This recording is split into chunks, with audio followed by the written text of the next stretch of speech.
Oremos.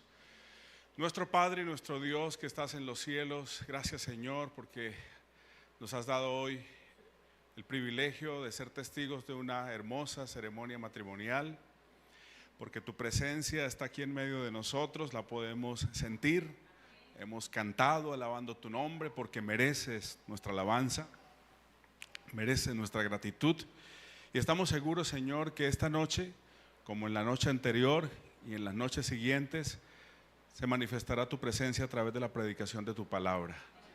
Estamos convencidos, Señor, de la gran bendición que significa creer en ti, en tu palabra, en tus promesas, para entonces ver, ser testigos y recibir grandes milagros en nuestra vida también.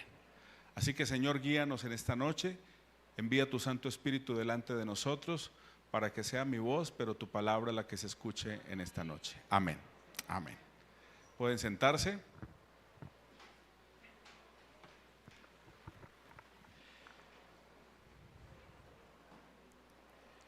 Bien, hermanos, yo creo que la iglesia de Sion tiene algo especial. Siento que cada vez que Dios me dio la oportunidad de estar aquí predicando o acompañando a la iglesia en el tiempo que fui pastor, año 2002, 2003, hermano Betancur, por ahí estoy saludando al hermano Jaime, muy bien, su esposa, por aquí vi a Nidia también, bueno, y tanta gente que yo quisiera bajarme de aquí y darle un abrazo, pero son muchos años, son más de 20, creo que son 20 tal vez los años que estuve por aquí. Pues cuando les contaba anoche que cuando estaban haciendo la asignación de los pastores que veníamos de la Asociación Central a predicar aquí, hicimos lo posible para que estuviésemos aquí juntos y por eso la alegría de estar acompañándoles durante esta semana. Hoy hablé con mi esposa, está muy emocionada de venir, ya no pudo venir conmigo desde el comienzo porque tenía un compromiso en Manizales, pero ella va a llegar el día miércoles o tal vez el mismo martes. Estoy haciendo lo posible para que sea el martes, el día que mi esposa esté aquí con nosotros. Hermanos, ¿qué dice el lema de esta campaña? Creer para ver. Decíamos anoche que lo lógico, lo que los seres humanos estamos acostumbrados, es a ver para creer, ¿verdad? Ya los tiempos cambiaron de aquella época en la cual la palabra del hombre tenía algún valor y entonces podíamos creer en lo que los seres humanos nos decían, los amigos, los familiares, pero ya vendía uno un negocio entre un padre y un hijo, va de por medio ¿qué cosa? Un documento, ¿verdad? Una firma. No estamos seguros. La confianza en el ser humano hace mucho rato desapareció. La Biblia, por el contrario, nos enseña, no con respecto a las relaciones interpersonales de nosotros, sino con respecto a nuestra relación con Dios, nos dice que Él es confiable, que podemos creer primero para luego ver los milagros que Él puede hacer en nuestra vida. Y la noche anterior comenzamos a contar la historia que no había tenido la oportunidad de contar aquí en la ciudad de Cali, en una campaña, ya lo he hecho en otros lugares, pero me siento muy contento de poder contar esta historia para la gloria de Dios, porque como lo conté anoche, no es esta la historia de un hombre valiente que enfrentó una prueba como un José o como un Daniel en el foso de los leones. Es la historia de un hombre que lo tomó por sorpresa esta prueba, que entró en una crisis espiritual porque no podía creer que Dios estuviera permitiendo semejante injusticia, y eso quitó de la mente de mi mente algún propósito que Dios pudiese tener. Cuando nos dan una mala noticia, cuando llega una crisis a nuestra vida, lo primero que pensamos no es en el propósito de Dios con el dolor, sino que rechazamos la idea de que nos duela, del sufrimiento. Ser quebrantados no es un propósito nuestro, sí es un propósito de Dios. Y generalmente los propósitos que esconde el quebrantamiento, el sufrimiento, el dolor, son propósitos superlativos. Esa palabra significa que están por encima de todo lo demás. Pero en el momento en que llega el dolor y el sufrimiento, tú no dices, ay, me gozo en el dolor. Tú sientes un peso, sientes una angustia, sientes una impotencia, sientes un desespero, te das cuenta lo frágil que eres. Y ese es el comienzo de esta historia. Yo pensaba, si me hubieran preguntado, pastor, ¿y usted sabe qué es la fe? ¿Y usted que se considera un hombre de fe? Yo hubiese dicho retóricamente, sí, tengo fe. Pero cuando ese día que les empecé a relatar ayer, para los que no vinieron anoche, comencé a contarles cómo de un día cualquiera, un día X, un día sin previo aviso, la policía llega a la Universidad Adventista, donde yo trabajaba como profesor, como preceptor, y vienen con una orden de captura para mi esposa y para mí. La sorpresa fue mayor cuando me doy cuenta que le están leyendo los derechos a mi esposa y que el mismo delito que me están acusando a mí, la están acusando a ella, y que en ese momento, sin poder retroceder, revertir esta situación, estamos capturados. Somos llevados a la fiscalía, somos reseñados, nos toman una foto, la famosa foto esa que vemos en las películas. Yo dejo de ser Hans Palacios para convertirme en el reo o preso número 282594. Ese número me quedó aquí grabado para el chance, está bueno, ¿verdad? Y viene mi crisis. En mi mente, todos mis pensamientos no eran más que reclamos hacia Dios. Y lo primero que yo decía es, no es justo. Como no es justo el diagnóstico de cáncer para ningún ser humano. Como no es justa esa crisis que hay en tu vida, o que está a punto de desatarse, o que ya superaste. No es justo. Pero lo que olvidamos es que vivimos en un mundo injusto. Bajo el signo de Caín, como dicen por ahí, bajo el signo del pecado. Así que nos puede pasar a cualquiera de nosotros. Y en esta parte de la historia de esta noche, quedamos en un momento clave, definitivo, en el que escuchamos que el juez de garantías en la primera audiencia dijo, es legal la captura. La fiscal argumentó muy bien por qué razón nos acusaba, mientras que tuvimos un abogaducho que no supo hacer su parte, que yo sentí que estábamos en desventaja, porque siempre que enfrentamos un juicio, si tenemos un mal abogado, vamos perdiendo. La gran bendición de la que podemos hablar, haciendo un paréntesis, es que en el conflicto que tenemos con el mal, tenemos un gran abogado. Cristo Jesús ya venció a nuestro adversario. En todos los frentes posibles Satanás ha sido vencido y su suerte ya está echada. Así que vale la pena hacernos de los oficios de un abogado como Jesucristo. Pero eso no me pasó, o no nos pasó a nosotros la primera audiencia. Fue terrible. El muchachito estaba más nervioso que nosotros. No sabía qué decirle al juez. La fiscal se lo tragó entero, como se dice en términos jurídicos, y fuimos declarados entonces no culpables, sino que era legal la captura y empezaba un proceso. Lo que pasa es que lo difícil de la justicia en Colombia, que ustedes lo saben muy bien, es que hay un principio que dice todos somos inocentes hasta que se demuestre lo contrario. Pero aquí te echan a la cárcel, te investigan y después te dan una palmadita en el hombro y dicen, disculpe, no era usted. Eso le ha pasado a miles de colombianos. Esa es la historia de nosotros. No hubo investigación. Es más, no habían pruebas. Realmente durante el juicio, que duró 9 meses, nosotros nos sorprendíamos que cada que íbamos esperábamos a ver qué prueba había, y lo que ellos hacían era dilatar, porque no encontraban cómo justificar semejante acusación. ¿Qué hizo la juez y qué hizo nuestros abogados? Ellos nos decían, Hans y Derly, tengan paciencia.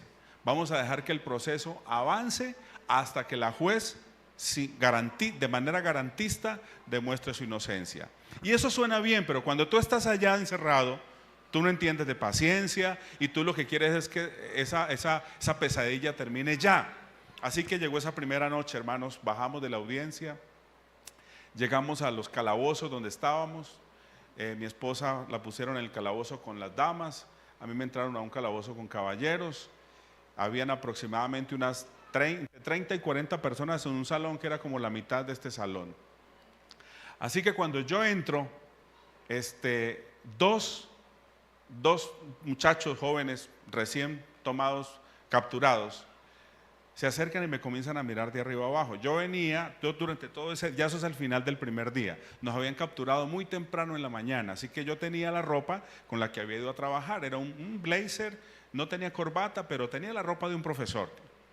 Entonces yo me di cuenta que los muchachos me miraban de arriba abajo como, estos zapatos están como buenos, este saco está como bueno. Y yo comencé a sentir un terror. Todo para mí era nuevo. Nunca había ido a una cárcel, nunca había estado en un calabozo. Yo me imaginaba que me iba a pasar lo peor. Yo me sentía desprovisto de cualquier protección de Dios porque me faltaba sentir esa presencia de Dios. En mi temor yo no me daba cuenta que Dios estaba conmigo. Pero de pronto me acuerdo que en el bolsillo del saco yo había puesto, cuando salí de mi casa, que nos habían allanado la casa y se habían llevado todas las cosas que necesitaban para la investigación, yo había puesto aquí en mi bolsillo una Biblia pequeñita, de esas Biblias que por ahí tenemos en la casa, pequeñita. Y resulta que ya habíamos pasado unas 3 requisas y aunque la Biblia estaba ahí, por alguna razón no me la habían quitado. Yo todavía tenía la Biblia. Entonces cuando yo veo que estos muchachos se me van acercando, yo saco la Biblia como va de retro, ¿cierto? Entonces yo tomo la Biblia en mis manos y cuando ellos ven la Biblia me dicen, ¿y es que usted es un padre? Que si yo era un cura, ¿usted es un curita? Pues hermanos, cura, pastor, yo dije, esto es como que lo mismo. Yo no hallaba qué decir, que yo dije, para protegerme, dije, sí, sí. Y entonces los muchachos llegan y dicen, ¡hey! Le hablan a todo el resto de los presos. ¡Hey, muchachos! Atraparon un cura. Entonces yo estoy con la Biblia en la mano y de pronto uno de ellos llega y dice, ¿usted es el padre fulano? Resulta que ese día en Medellín habían capturado a un sacerdote católico acusado de ser un jefe de los PAR. No sé si escucharon esa historia, tuvo eco a nivel nacional en esa época. Entonces ellos relacionaron mi nombre o mi presencia allí con ese sacerdote. Entonces todos y el tipo era un jefe, era una firma, era un patrón. Así que cuando ellos piensan que yo soy ese, todos dicen, wow, es el padre fulano. Y yo allí inmóvil, yo no decía sí, yo no decía no. Yo dije, bueno, lo único que sé es que me están mirando de otra manera. Entonces se acercan y me dicen, padre, padre. Yo desde ese día quedé alias el padre, al padrecito. Allá me conocían, todavía me recuerdan como alias el padrecito. Entonces me dicen, padre, padre, háganos misa. Yo, háganos misa. Sí, padre, háganos misa. Entonces yo les digo, bueno, pues yo no tengo idea cómo se hace una misa. Les digo, ok, pues vamos a leer, hijitos míos, la palabra, ¿cierto? Entonces yo cojo la Biblia, la abro la Biblia y la abro en el Salmo 9. La abrí en cualquier parte. Cuando tú abres la Biblia y tú crees que la vas a abrir en cualquier parte, esta es la palabra del Señor. Él dice que nunca vuelve a Él vacía. Entonces yo abro el Salmo 9 y el Salmo 9 dice, acción de gracias por la justicia de Dios. Fue lo primero que abrí. Entonces yo comienzo a leer el Salmo y a medida que voy leyendo el Salmo, todos comenzaron a prestarme atención. Entonces, va a hablar el Padre, va a hablar el Padre. Entonces yo comienzo a leer el Salmo 9 y cuando voy leyendo el Salmo, veo que el Salmo dice que Dios es un juez justo y que Él pelea la causa de sus hijos. Y cuando voy leyendo el contenido del Salmo, veo que dice, Él juzgará al mundo con justicia y a sus hijos con rectitud. Yo voy leyendo y Dios me va diciendo, Hans, en esta circunstancia difícil que estás pasando, tu caso no estará en manos únicamente de un hombre. Yo me haré cargo de tu justicia. Y más adelante dice, Jehová cumplirá su propósito. Y yo era hablando y predicando, y como ustedes saben que ocurre cuando uno presenta un mensaje, lo primero que tú sientes es que Dios te está hablando ¿a quién? A ti, te está alimentando a ti. Entonces yo leía el Salmo y era como que Dios me decía, yo pelearé tu causa, tú cumple el propósito que tienes. Pero en mi mente no existía la palabra propósito, en mi mente solo existía una palabra, libertad, sácame de aquí. Entonces yo termino de leer el Salmo y les comienzo a hablar a ellos de que Dios en las circunstancias más difíciles e injustas de la vida estará con nosotros, y ellos comienzan a decir amén Padre, y yo voy terminando el tema, y cuando termino el tema entonces me dicen, Padre, la bendición.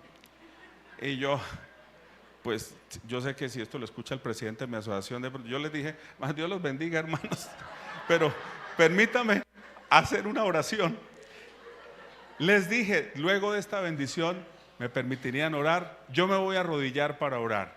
Cuando yo me arrodillo, esos 30 presos aproximadamente se arrodillan para orar conmigo. En ese momento mi cuñado, que se llama Edison Valencia y trabaja en la fiscalía, él todo el día había estado detrás de nosotros a ver cómo entraba a hablar con nosotros. Él trabaja con la fiscalía, porque él nos estaba llevando comida y ver qué necesitábamos. Mi cuñado justo en ese momento pudo entrar. Cuando él entró, dice Hans, yo llegué y pregunté, ¿dónde tienen al señor Hans Palá? En ese calabozo. Y yo voy y me asomo, Hans, y yo veo 30, todos arrodillados orando, y usted orando, dice Edison, yo me estremecí. Esa imagen que él vio él dijo, yo me di cuenta y dije, Dios tiene un propósito con Hans aquí.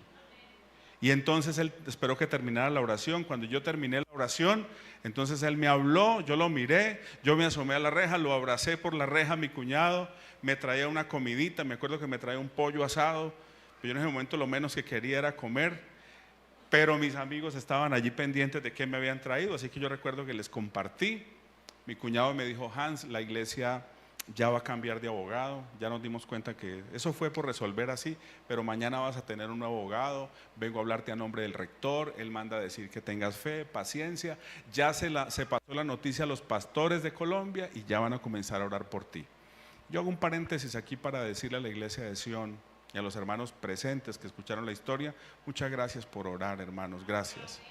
Gracias, porque yo sé que muchos de los que están aquí conocieron la historia, nos conocían a nosotros de antes y oraron por nosotros. Muchas, muchas gracias. Como en el caso de Pedro y Silas, ¿se acuerdan? Presos, ¿qué hacía la iglesia? Oraba, y cuando ellos salieron libres y llegaron a la reunión, ¿cómo encontraron a la iglesia? Orando por ellos. Y eso pasó todo el tiempo. Hubo un apoyo de oración, un apoyo de fe de mis hermanos, y gracias a Dios ustedes saben cómo termina la historia. Bien, así que después de ese momento llegó la hora del traslado a la cárcel. Ya nos movían de ese calabozo a la cárcel de Bellavista. A mi esposa le iban a enviar a la cárcel del Pedregal. Los dos gaticos, porque así le llaman en la cárcel, gatos le llaman a los delincuentes comunes, a los carteristas, a los de la delincuencia común, de causas menores que llaman. Estos muchachos habían entrado como 9 veces a la cárcel sin exagerar. Así que ellos se acercaron y me dijeron, padre, no se preocupe, nosotros lo vamos a cuidar. Y yo pensé, ay Dios, gracias por enviarme estos angelitos, porque yo no me imaginaba lo que me esperaba ahí adentro. Pues yo vi como que eran ángeles, no parecían ángeles, pero dije, bueno, pues tiene la intención, padre, tranquilo, que nosotros lo vamos a cuidar. Le voy a dar una clave. Mañana, cuando se reúna con el capitán de la guardia, a todos nos van a entrevistar muy cortico y nos van a asignar un patio. Pida palocho, así lo dijeron literalmente. Pida palocho. Yo, pida palocho. Sí, o sea que pidiera el patio 8. Y yo, ¿por qué? Es que es el patio de nosotros. Nosotros lo vamos a cuidar a usted. Así que si usted pide para el 8 y lo mandan al 8, usted ya no se preocupe. Nosotros lo cuidamos. Y yo, ay Dios, gracias, qué bueno es el Señor. Entonces yo me grabé para el 8, el 8, el 8. Bueno, esa noche llegamos a un calabozo en el que todos pasamos la primera noche, le llaman el galpón.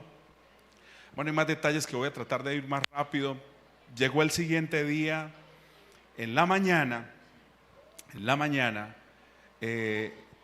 una psicóloga, yo salí un ratito afuera porque un guardia me vio como muy mal. La verdad, yo lloraba mucho, yo estaba deprimido, yo estaba experimentando una depresión. Entonces él me llama, me dice, venga, usted no quiere estar ahí, ¿cierto? Yo le digo, pues no, yo he pasado una muy mala noche. Les voy a contar un detalle de la noche anterior que no quiero pasarlo por alto. Los gaticos, los angelitos, a lo que entramos a ese galpón, que ya habíamos llegado a la cárcel de Bellavista, me buscaron un rinconcito.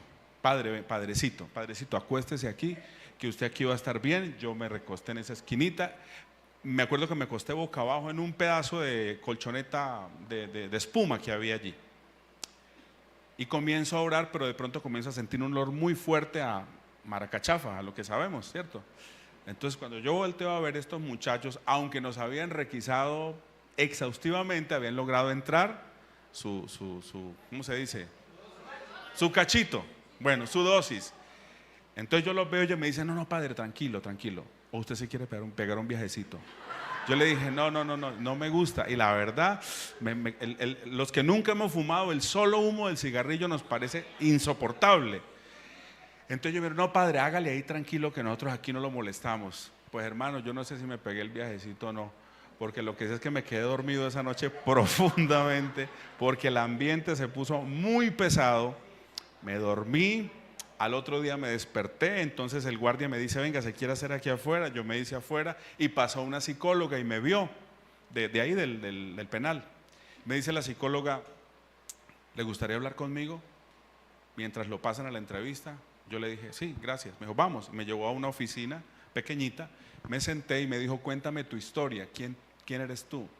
Y hermanos, miren, aquí hay una lección muy interesante que aprender, porque todos hemos tenido que intervenir en la crisis de otros, hemos tenido que ayudarle, acompañarle. Saben que yo recuerdo que ese día, hablando con esta psicóloga, ella habló muy poco, ella lo que me dio fue la oportunidad de hablar. Ella puso en práctica la primera importante tarea que tenemos los que queremos ayudar a otro, que es ¿cuál? Escuche, escuche. Yo conté, me desahogué y le conté y le dije, mire, yo tengo 2 hijas, mi esposa está involucrada en esto, yo soy pastor de la iglesia adventista, trabajo en la universidad adventista como profesor, en fin, le hablé todo. Y ella me escuchó atentamente y yo siento que sentí una persona muy comprensiva, como es la tarea de los psicólogos. Pero de pronto en medio de la charla yo le digo, y yo estoy muy contento porque Dios me mandó 2 ángeles que están allá adentro, me están cuidando. ¿Cómo así que ángeles? Le digo, sí, es que hay 2 muchachos que los capturaron también ayer, que están ahí, y ellos me dijeron que pidiera para el 8, que cuando entrara al 8 ellos me iban a cuidar. Me dice la psicóloga, pues menos mal que me lo comentó. Le voy a decir una cosa, señor Hans, esos muchachos, usted es el botín de ellos. El 8 es el peor patio de la cárcel, el peor de todos es el 8. Ni se le ocurra pedir para el 8, porque cuando usted entre al 8, de la puerta para adentro no hay ley, ahí hay caciques, ahí hay sus propias reglas, y su saco y sus zapatos y todo lo bueno que usted lleve se lo van a rifar entre ellos, y ellos lo que están haciendo es asegurando su botín. No, señor, no pida para el 8, pida para el 16, para el 11. Yo, el 11, me dice, sí, el 11 es el patio de los funcionarios públicos, ¿sí? De los de cuello blanco, de abogados, policías, militares que están en procesos judiciales. Allí el ambiente es mejor. Así que cuando vaya a la entrevista, ella me dijo, yo voy a estar en esa entrevista, acuérdese, pida para el 11. Entonces, bueno, ya no es para el 8, ahora es para el 11. Llegó el momento de la entrevista, y cuando es la entrevista, el capitán de la guardia estaba ahí y habían 2 o 3 psicólogas, entre esas la que había hablado conmigo. Entonces yo entré y el capitán tenía en sus manos el caso mío, o el mío y de mi esposa, supongo que estaban ahí todos juntos. Entonces abrió el documento, lo leyó un momento, obviamente leyó el delito, me miró y dijo, tiene 2 minutos para que me diga quién es usted y por qué está aquí. Bueno, cuando a un pastor le dicen tiene 2 minutos, habla como 20. Entonces yo tomo la palabra y le digo, mire, otra vez, señor, mire, mi nombre es Hans, yo soy inocente de lo que acusan allí, mi esposa también, soy adventista, soy pastor, no entiendo por qué estoy aquí, me siento muy afligido porque esta es una experiencia totalmente nueva para mí, y y luego le dije, y le pido que por favor me mande para el 11. Y él se quedó mirándome, ¿para el 11? ¿Por qué para el 11? Digo, no, porque me han dicho que ella estaba ahí, la psicóloga estaba ahí. Obviamente yo no le dije que ella me había dicho. Le digo, me han dicho que es un patio más tranquilo, y pues como yo nunca he ido a una cárcel y yo no estoy acostumbrado a esta vida, pues tengo mucho miedo y no me voy a mandar para el 8. Por favor, mándeme para el 11. Entonces él me dijo, bueno, lo vamos a pensar. Salgo un momentito y ya lo llamo para decirle a qué patio lo vamos a mandar. Yo me pongo de pie y yo voy saliendo. Cuando llegue me dice, Palacios. Entonces yo volteo y le digo, señor, me hace la siguiente pregunta. Me dice, ¿usted sabe por qué está aquí? Yo le digo, no sé. Y me dice, usted está aquí por un plan de Dios, un propósito. Cumpla el propósito, que cuando lo haya cumplido, Dios mismo lo va a sacar de aquí. Miren, hermanos, esa fue una profecía que se cumplió durante los 9 meses que yo pasé allí. Porque Él me dice, cúmplalo, que cuando lo cumpla el propósito, Dios mismo lo va a sacar de aquí. Entonces, pues yo escuché eso y ¿qué le dije? Amén. Pero me dijo, ¿quiere que le diga algo más? Yo, sí, Señor, pero Dios quiere que cumpla ese propósito en el peor patio de la cárcel. Y yo no dije amén, ¿verdad? Yo, ¿cómo así? Me dice, así que espérenme afuera. Yo fui y me senté en una sillita que había afuera y dije, Dios mío, ¿por qué? Sale la psicóloga y me dice, Hans, que ya puede entrar. yo me tengo que ir, me dijo ella, pero le voy a decir una cosa, le fue muy bien. Le digo yo, ¿por qué? Me dice, le asignaron el patio de máxima seguridad. Y yo, eso suena peor, ¿verdad? Si a mí me dicen un patio de máxima seguridad, yo me imagino como una escena del Superagente 86, poco de rejas así cayendo y una cosa por allá. Me dijo, no, no, no, después va a ver por qué. Entonces me mandó a seguir el capitán. Me dice, Hans, aquí hemos decidido que por su caso y todo, entendiendo lo que usted nos comentó, lo vamos a enviar al patio 16. Es el patio de máxima seguridad. Ese es el patio asignado para usted. Yo no tenía ni la menor idea, pero les voy a contar de qué se trataba el patio 16. El patio 16 es el patio de los preliberados, o sea, los que ya han cumplido la mayor parte de su condena y ya están a punto de salir libres. ¿Cómo se porta alguien que está a punto de salir libre? Que sabe que tiene que portarse bien porque en pocas semanas o meses va a tener la libertad. Y además en ese patio estaban todos los de que en aquella época era el proceso de justicia y paz. ¿Recuerdan? Un proceso de paz que hubo del presidente de esa época con un grupo armado, con los paramilitares. Así que yo iba a estar con unos peces gordos de ese grupo, personajes que de hecho son muy famosos todavía, y tuve la oportunidad, bueno, eso no es una oportunidad, tuve que compartir con ellos ese patio. Esa noche regresé cuando regreso al calabozo, entonces estaban los dos gaticos, ¿no? Apenas me vieron venir, ¡qué padre! Pidió palocho. Y yo, no me lo dieron. No, ¿cómo que no? No, me asignaron el 16. Me dice, no, pero ¿cómo? Si allá no mandan sindicados. Yo era un sindicado, no era un condenado. Pero los sindicados no van al 16 normalmente, porque al 16 van los que ya están por terminar su condena. Ahí empiezo yo a ver que Dios tenía un propósito. Van a ver después, más adelante, por qué. Entonces, bueno, yo les digo, no, pues qué lástima, muchachos, no voy a poder estar con ustedes. Dios me privó de ese privilegio de estar con ustedes. Al final del día, casi que fui de los últimos que sacaron de ese galpón para llevar al patio asignado, que era el número 16. Cuando llego al patio 16, me hacen otra requisa, ya me habían hecho un montón de requisas, y me estaban haciendo la requisa, y yo comienzo a hablar con el guardián, con el que estábamos, el que me estaba haciendo el proceso de ingreso, y no recuerdo en qué circunstancia hablamos de fútbol, algo mencionamos del fútbol, a mí siempre me ha gustado el fútbol. Entonces yo le digo, él me dice, aquí hay un dirigente de fútbol que está preso. Vean para dónde va la cosa. Entonces yo le digo, sí, ¿y quién? Me dice, aquí está uno de los dueños del Medellín, del Deportivo Independiente Medellín. Pues resulta que por aquella época un hermano adventista de nombre Carlos Valencia estuvo entre un grupo de inversionistas que compraron el Deportivo Independiente Medellín, pero eso salió mal por una serie de acusaciones, y él y el doctor Tamayo, no sé si alguna vez escucharon hablar del doctor Tamayo, y otros más, el doctor Mario de J. Valderrama y Carlos Valencia, fueron enviados a la cárcel acusados de lavado de activos.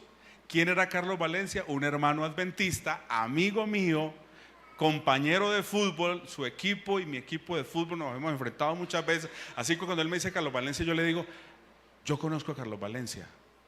Y él me dice, y él está solo en una celda. Y yo le digo, ¿será que usted le dice a él, a ver si me permite estar con él en la celda? Y él me dice, no. Él es una persona pudiente, él paga una mensualidad, ustedes saben cómo es en Colombia todo, ¿verdad? Y en la cárcel es igual. Usted, si quiere tener una celda para usted solo, ¿qué tiene que hacer? Tiene que pagar. Así que él había comprado y pagado la mensualidad en la celda, y él dijo, él no permite que le pongamos a nadie. Entonces yo le dije, mira, hágame un favor, dígale que es Hans Palacios. Cuando usted le diga que soy yo, yo creo que él me deja estar con él, porque él me conoce. Le insistí hasta que él aceptó, fue y habló con él y regresó. Y me dijo, mire, él dice lo siguiente, que si usted en verdad es Hans Palacios, que él lo acepta en su celda, pero que él lo quiere ver primero. Yo, bueno, sí, dígale que sí. Entonces entré, firmé, me reseñaron. Abrió una reja, ya eran como las 8:30 de la noche, todo estaba oscuro, había un bullicio. Hermano, no les puedo contar de qué manera mi corazón se aceleraba. O sea, yo decía, ¿qué me espera de esta puerta para adentro? Pero al menos sabía que me iba a encontrar con alguien conocido. Entonces, cuando yo entro y todo está oscuro, yo veo una persona que se viene hacia mí. Yo veo un hombre con una barba espesa, larga, con un pelo largo. Yo dije, no, pero ese no es Carlos Valencia, ¿quién será este señor?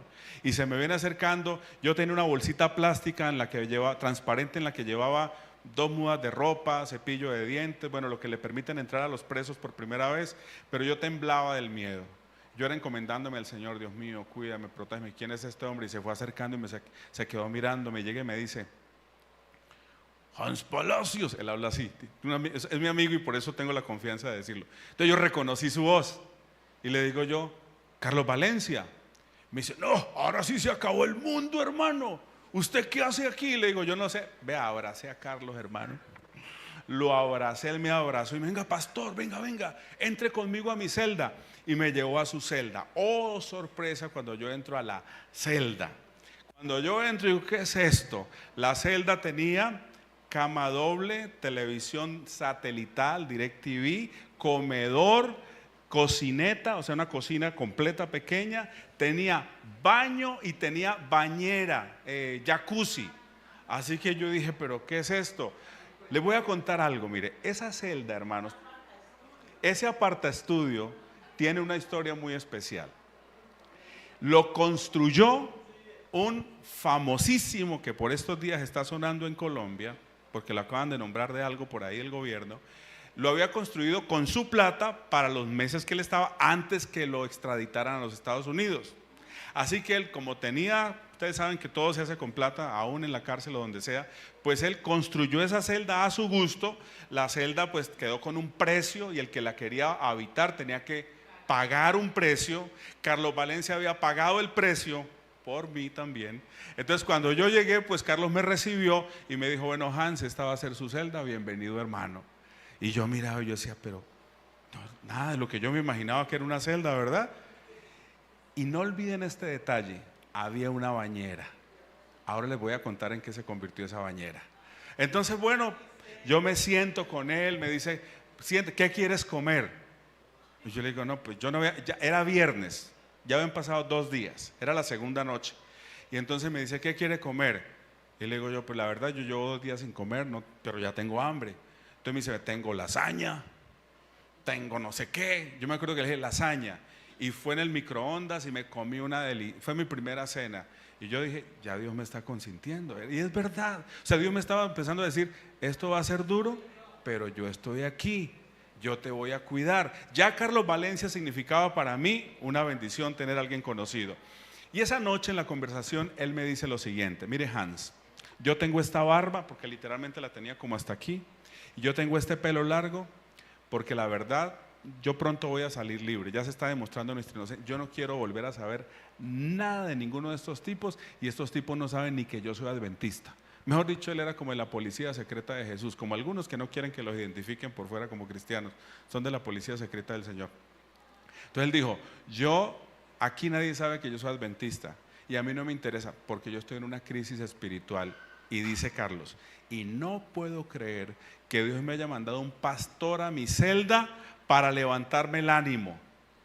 Yo, levantarle el ánimo, no soy la persona más indicada para levantarle el ánimo. Pero él me dijo, pastor, es que yo sé que con usted aquí vamos a estudiar la lección de escuela sabática, vamos a empezar a hacer culto.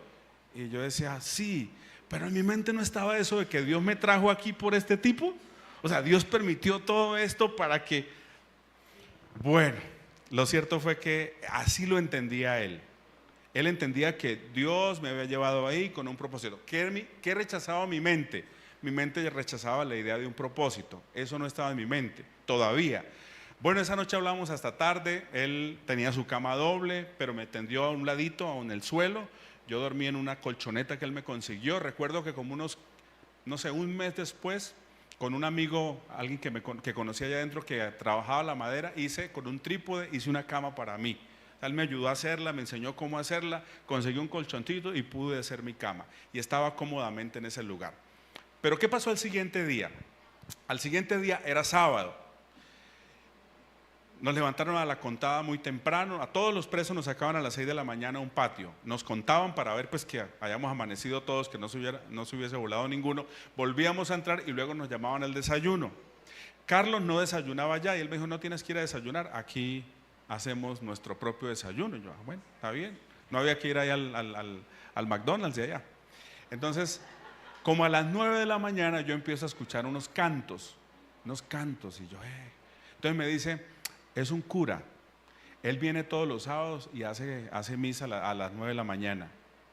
Yo le dije, ¿tú vas? Me dijo, no, yo no voy por allá. Yo quise ir, salí, me senté y escuchen esto. Un cura, un sacerdote católico, ese sí era de verdad, no era yo. Tuvo un tema, hermanos, tuvo su homilía, pero con un sermón. Habló de la cercanía de Dios, de la presencia de Dios, etcétera, etcétera, que yo sentí que ese sermón me llegó al corazón. Cuando terminó el tema, el cura, yo me acerqué a él, le dije, mire, yo soy Hans, yo soy pastor de la iglesia adventista. Mi esposa y yo estamos acusados de una cosa muy fuerte y estoy aquí en medio de una circunstancia muy injusta. Y voy a contarles algo, hermanos, que no me da temor decirlo. Dios ministra a sus hijos de cualquier manera. Yo no sé si ustedes alguna vez conocieron a un sacerdote católico sincero, pero en ese padre, solo me acuerdo de su apellido Montoya, yo sentí un hombre que me dio un abrazo, que me escuchó, que me dijo, mira Hans, yo también, pues al igual que tú, soy religioso, soy pastor, siento mucho lo que te está pasando, permíteme, o sea, me trató como un pastor. Yo siento que Dios me ministró a través de un sacerdote católico. Yo no tengo nada que decir de la relación de amistad que tuvimos, porque no sentí ni rechazo, ni que usted es evangélico y yo soy católico. Sentí un hombre que rompió todas esas barreras y me trató como nosotros debemos tratar a todo aquel que necesite apoyo espiritual, no importa la fe que tenga. Yo solo sé que se hizo mi amigo, me dio un abrazo, lloró conmigo y me dijo, al igual que tú, hay muchos inocentes también en la cárcel. Y hablamos de la circunstancia propia de la Iglesia Católica, que ustedes saben a qué me refiero, ¿verdad? Y él me decía, sí, unos son culpables, pero piensa que al igual que tú, tal vez otros sean inocentes. Me hizo ver como otro lado de la historia. Bien, pasó eso, pero yo volví a la celda y las siguientes noches o los siguientes días yo no salía de la celda.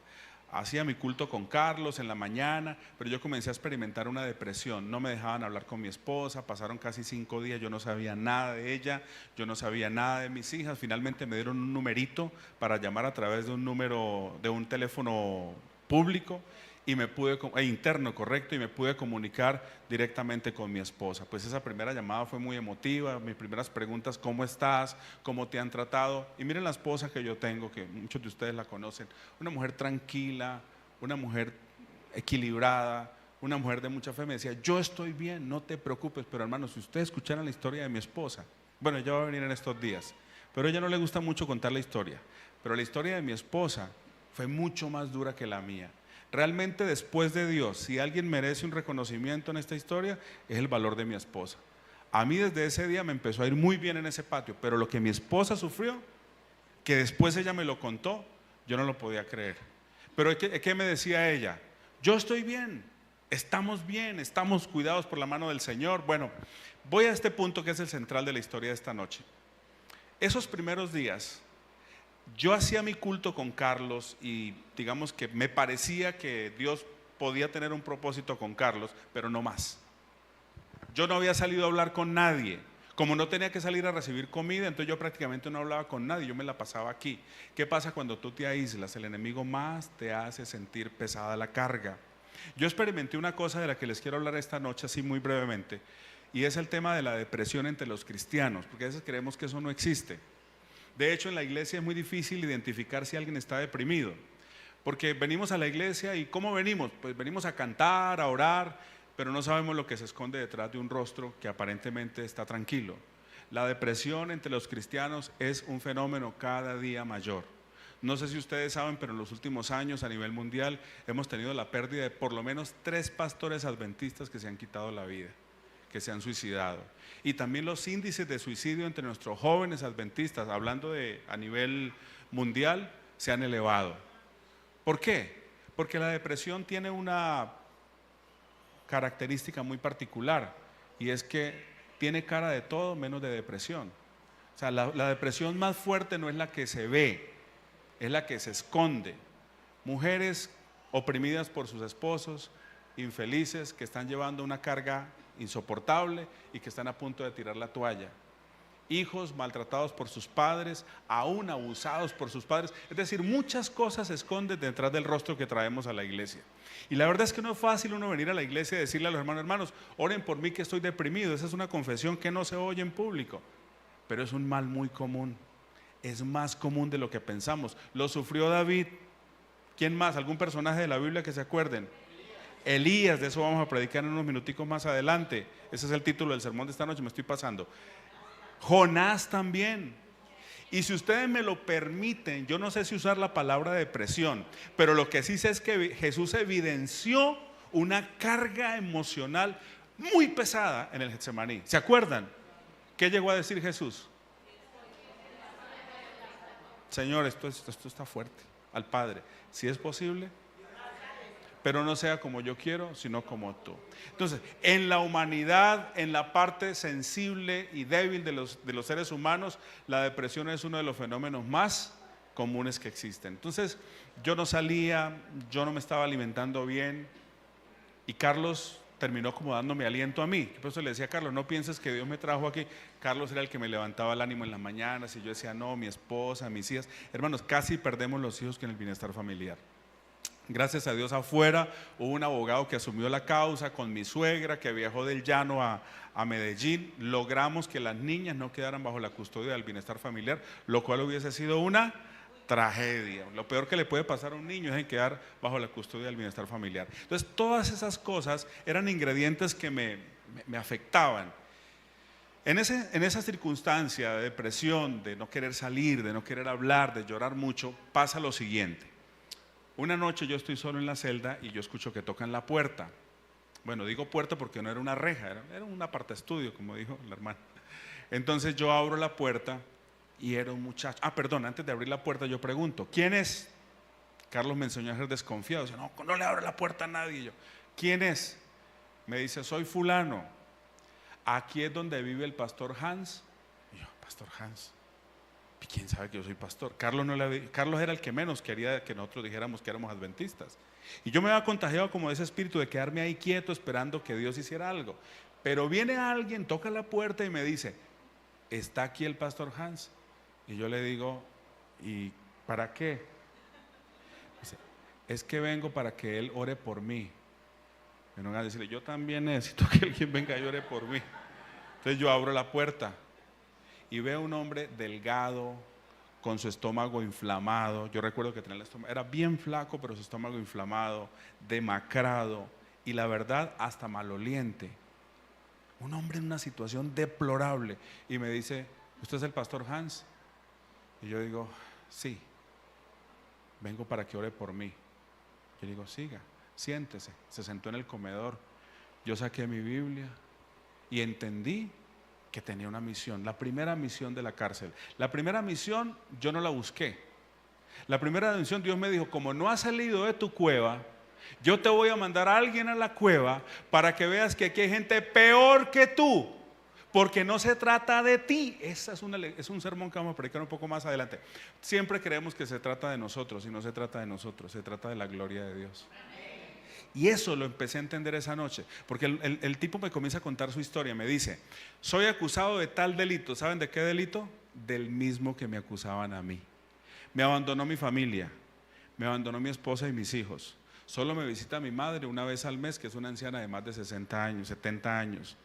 No tengo quien me apoye, no tengo una crema dental, no tengo un jabón para bañarme, duermo en los baños, espero cada noche que la gente deje de entrar al baño, limpio un rinconcito y duermo ahí porque no tengo para pagar una celda. O sea, una historia como Dios diciéndome: mira, te estás quejando, hay gente peor que tú.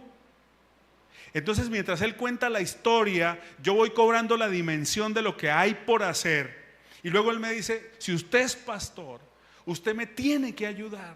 Si usted es pastor, deme ánimo, dígame algo para no quitarme la vida. Este hombre estaba pensando en suicidarse y estaba tocando la puerta de mi celda para decirme: ayúdame.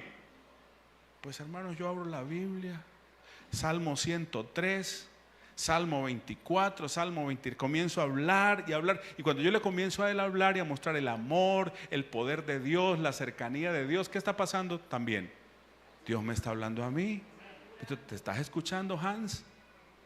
Vamos a la historia bíblica. Primero de Reyes, capítulo 19. Rápidamente. Primero, hoy es vigilia, hermano, no se preocupen. Hoy hubo matrimonio y también hay vigilia. Primero de Reyes 19. ¿Se acuerdan de Elías? En el capítulo 18 hay una historia gloriosa en las páginas de Elías, de la historia de Elías. Elías, como profeta de Dios, se enfrenta a los profetas ¿de quién? De Baal. ¿Se acuerdan la historia? En el monte Carmelo, una confrontación entre el bien y el mal. Obviamente Elías está del lado del bien.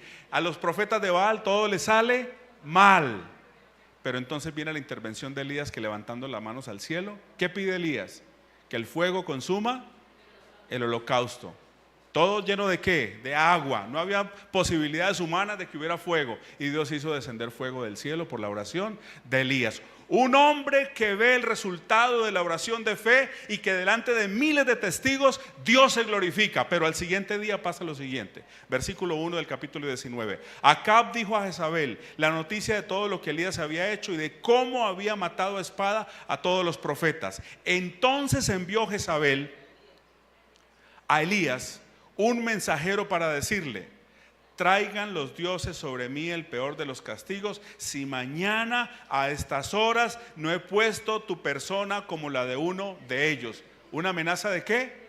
De muerte. Sí, sabemos quién era Jezabel y sabíamos quién era Acab, pero justo el día anterior, ¿qué había visto Elías? El poder de Dios, el resultado de la oración. Pero dice el versículo siguiente: viendo Elías el peligro, se levantó y se fue para salvar su vida.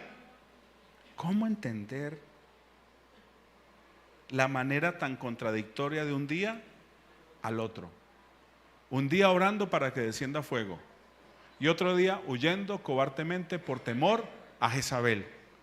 Tuvo miedo por su vida, se levantó y se fue y huyó. Vamos a resumir la historia. Dios lo busca donde está, lo encuentra hambriento y lo alimenta. ¿Se acuerdan? Pero vamos a ir a avanzar hasta el versículo 9. Allí se metió en una... Ya Dios lo había alimentado. Ya Dios le había mostrado que estaba con él. Ya había enviado un ángel para cocinarle. Se levantó pues, comió y bebió.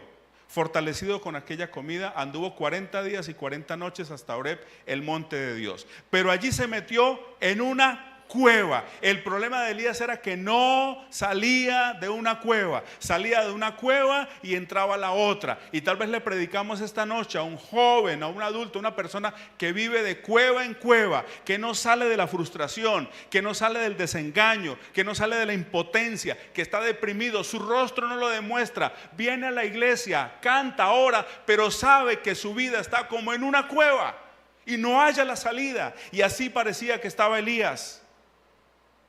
Versículo 9, versículo 11, 9. Metió en una cueva donde pasó la noche. Llegó la palabra de Jehová, el cual le dijo: ¿qué haces aquí, Elías? ¿Cuál fue la pregunta de Dios? Cuando Dios manda a esta persona a mi celda, como Elías, yo escondido, me dice a través del testimonio de quien yo estaba escuchando, me dice: ¿qué haces aquí, Hans? ¿Yo no te envié a la cárcel? Dios no me envió a la cárcel. De hecho, aprovecho para decir algo que le olvidé decirles anoche. Esta prueba para mí no fue un plan de Dios, porque Dios no quiere el mal de sus hijos. Dios no prueba a nadie. Dios no se sienta a decir: bueno, esta prueba es para Nidia, ahí le mando a Nidia. Esta es para Fernando. No, Dios no hace eso. Dios sabe que vamos a ser probados de una manera o de otra. Santiago dice que Él permite que seamos probados ¿hasta dónde? O de la manera que sabe Él que podemos ¿qué? Resistir. Entonces, todos estamos amenazados por la prueba. Lo que pasa es que Dios permite o no que lleguen las pruebas a nuestra vida. Entonces, yo no creo que Dios hizo un plan para que yo fuera a la cárcel. Dios lo permitió para transformar esa crisis en una oportunidad, en primer lugar para mí, porque lo que Él hizo fue darme a mí una oportunidad. Yo siento que yo era un pastor muy, ¿cuál sería la palabra? Muy plano. Yo creía que mi tarea era pararme en un salón de clases y enseñarle a los estudiantes de teología. Volvía a la casa, todo lo hacía de una manera muy fácil, digámoslo así. Entonces Dios rompió esa zona de confort. Me dijo, voy a permitir que vayas a una cárcel y te des cuenta lo que significa ser un misionero, cumplir con la tarea de la misión. Entonces, cuando Dios permite eso, Dios me dice como Elías, Hans, ¿qué haces aquí? Y Elías, miren cómo Elías responde. Versículo 10, él respondió, he sentido un vivo celo por Jehová, Dios de los ejércitos, porque los hijos de Israel han dejado tu pacto, han derribado tus altares y han matado a espada a tus profetas. Solo yo he quedado y me buscan para quitarme la vida. Qué equivocado estaba Elías, ¿verdad? Él creía que que era el único. Muchos de ustedes han pensado que solo a usted le pasan las cosas malas que le pasan, que es que Dios como que escoge las peores pruebas para usted. Lo mismo me pasó esa noche, cuando yo escucho a ese hombre acusado del mismo delito, abandonado, olvidado, y pienso, mi familia me apoya, la iglesia me apoya, la universidad buscó mis abogados, yo no estoy solo. ¿Por qué me estoy quejando cuando veo que hay una persona en una verdadera situación de qué? De desgracia.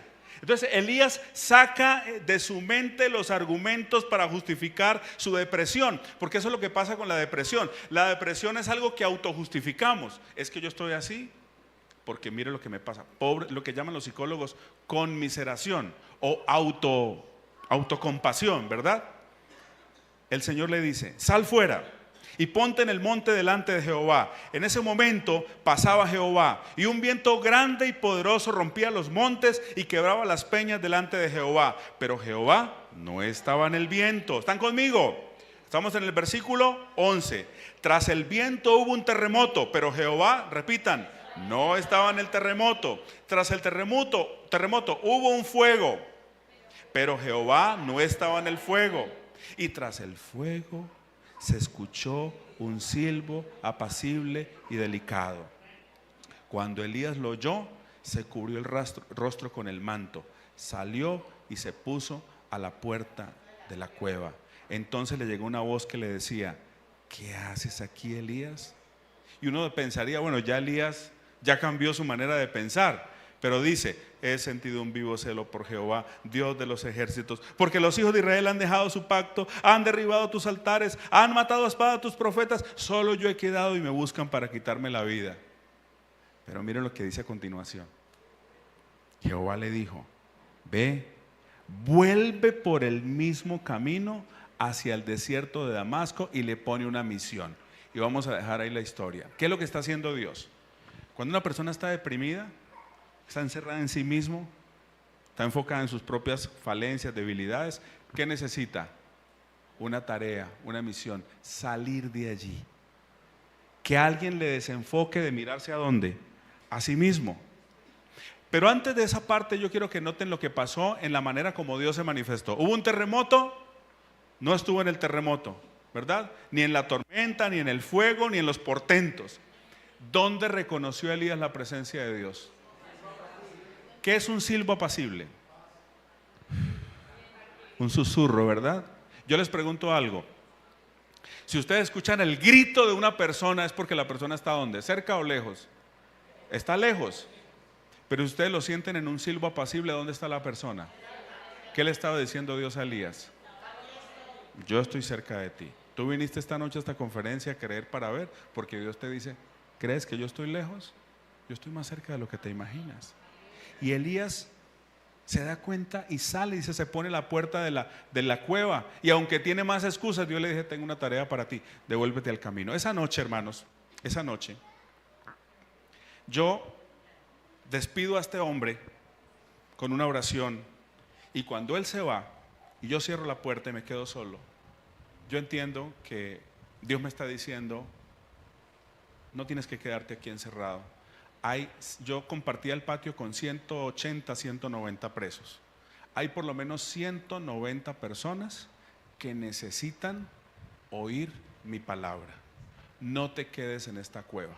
Lo que vino al siguiente día fue una cosa extraordinariamente milagrosa, porque como Elías yo me quedé esa noche con duda. Yo decía, pero ¿cómo? Yo estoy pensando en mi esposa, estoy pensando en mis hijos. El tema de mañana se titula No se trata de ti. Dios mañana, van a ver cómo me dijo, no, mira, de tu esposa yo me hago cargo, del cuidado de tus hijas yo me hago cargo, de tu mamá que está angustiada yo me hago cargo, de tu reputación, porque mucha gente habló a partir de lo que nos pasó y pisoteó de alguna manera, no te preocupes, yo me haré cargo. Y hoy, habiendo pasado 14 años, hermanos, cada promesa de cuidado del Señor se cumplió en la vida de mi esposa y de mí. Lo que al otro día el Señor me tenía para hacer fue un milagro muy grande, pero no se pierdan el capítulo de mañana. Mañana continúa la serie, porque mañana va a ver de qué manera el Señor dijo, bueno, te voy a sacar de la cueva, no vas a permanecer ahí. Quiero terminar en esta noche con un versículo que fue clave para mi experiencia. Jeremías capítulo 29, versículo 11. Jeremías capítulo 29, versículo 11.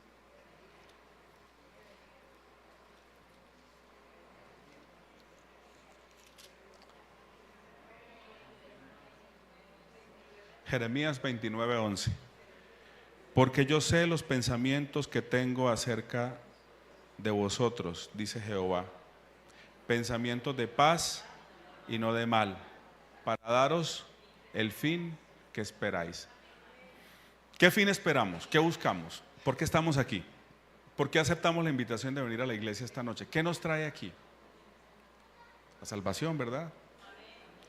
El perdón de nuestros pecados, una vida nueva en Cristo. El Señor dice, yo te voy a dar ese fin. Yo sé los pensamientos, en otras palabras, sé los planes, sé los propósitos. Dios ve el fin desde el principio, dice Isaías 46:10. Yo veo el fin desde el principio. Así que el Señor sabía cómo iba a terminar la historia. Y lo que Él vino a intervenir en mi crisis fue decirme, cumple la misión. ¿Se acuerdan de lo que el guardia me dijo? A mí se me había olvidado. El guardia me dijo, Hans Palacios me dijo, cumpla la misión que Dios lo encomendó, que cuando la haya cumplido, Dios lo va a sacar de aquí. Y es lo que está diciendo aquí el Señor. Yo sé que yo tengo un plan. El Señor dice, déjame obrar a mí. Por eso nuestras oraciones deberían ser una sola. Le pedimos muchas cosas a Dios y no está mal que lo hagamos, pero todas las oraciones deberían resumirse en una sola. Señor, yo quiero que tú cumplas tu propósito en mí. Si es dolor, si es enfermedad, si es escasez, si es desempleo, lo que sea, hay un propósito. Cumple tu propósito en mí, porque el Señor dice, yo tengo pensamientos, yo tengo planes, yo tengo propósitos, y todos son ¿de qué? De paz, no son de mal. Hay quebrantamiento, hay dolor, hay sufrimiento, sí, pero todas esas cosas torcidas y difíciles, Dios las endereza, porque como dice el dicho común, Él sabe escribir derecho sobre renglones torcidos. Tú y yo somos los renglones torcidos. Nuestra incredulidad, nuestras dudas, nuestra inseguridad está así. Pero Él dice, yo quiero escribir mi propósito en tu vida. Quiero invitar esta noche a los amigos que nos acompañan para que acepten la invitación de Dios de hacerse cargo de su destino, de cumplir sus propósitos en ti. El Salmo 138, versículo 8 dice, Jehová cumplirá su propósito en mí. Amén. ¿Cuántos en esta noche quisieran decir, Señor, yo no sé lo que vaya a pasar hoy, mañana, pero cumple tu propósito en mi vida? ¿Cuántos levantando su mano, poniéndose de pie en esta noche quieren decir, Señor, entiendo lo que tu mensaje hoy me está diciendo? Yo desconozco, porque solo veo rostros desde aquí, qué se esconde detrás de cada situación. Pero yo sé una cosa, sé el Dios que fue conmigo a la cárcel y me rescató. Cumplió cada una de sus promesas. Ustedes mañana van a ver de qué manera el Señor dijo, te voy a mostrar el trabajo que yo hice antes de que tú vinieras aquí. Me dijo el Señor, yo ya había adelantado esto. Y cuando mañana les cuente la parte, ustedes van a decir, wow, los caminos del Señor, ¿cómo son? Perfectos. Yo sé los pensamientos que tengo acerca de vosotros. Encomienda a Jehová tu camino. Confía en Él y Él hará. Querido Padre que estás en los cielos, gracias Señor, porque me permites glorificar tu nombre con este testimonio y a la luz de las Escrituras demostrar que así será para cada uno de nosotros. en la vida de los que están aquí presentes, particularmente en la vida de los amigos que han estado estudiando la Biblia durante estos días y conociéndote a ti. Seguramente hay circunstancias muy difíciles que les hacen dudar de tu compañía y tu presencia, pero aquí están para escuchar tu palabra, y tu palabra no vuelve a ti vacía. Entra en el corazón de estos amigos y hazles creer la importancia de la fe en ti, de abandonarnos en tus brazos y dejar que tus propósitos sean cumplidos en nosotros, sin importar ni el modo, ni el tiempo que haya que esperar, ni los métodos que tú uses para cumplir tu propósito. Anhelamos la salvación, Señor. Anhelamos el perdón de nuestros pecados, pero muchas veces no anhelamos tus caminos porque son difíciles. Y tu palabra dice: yo sé los caminos que tengo, yo sé los propósitos que tengo, yo sé los pensamientos que tengo. Solo confía en mí. Señor, si alguna persona vino con dudas esta noche, si vino con una inmensa preocupación en su corazón y no sabe si continuar este camino, abrázalo con tu palabra, con esta promesa maravillosa del Salmo 34. Encomienda a Jehová tu camino, confía en Él y Él hará. Bendito sea el nombre de Jesús. Oramos en su nombre. Amén.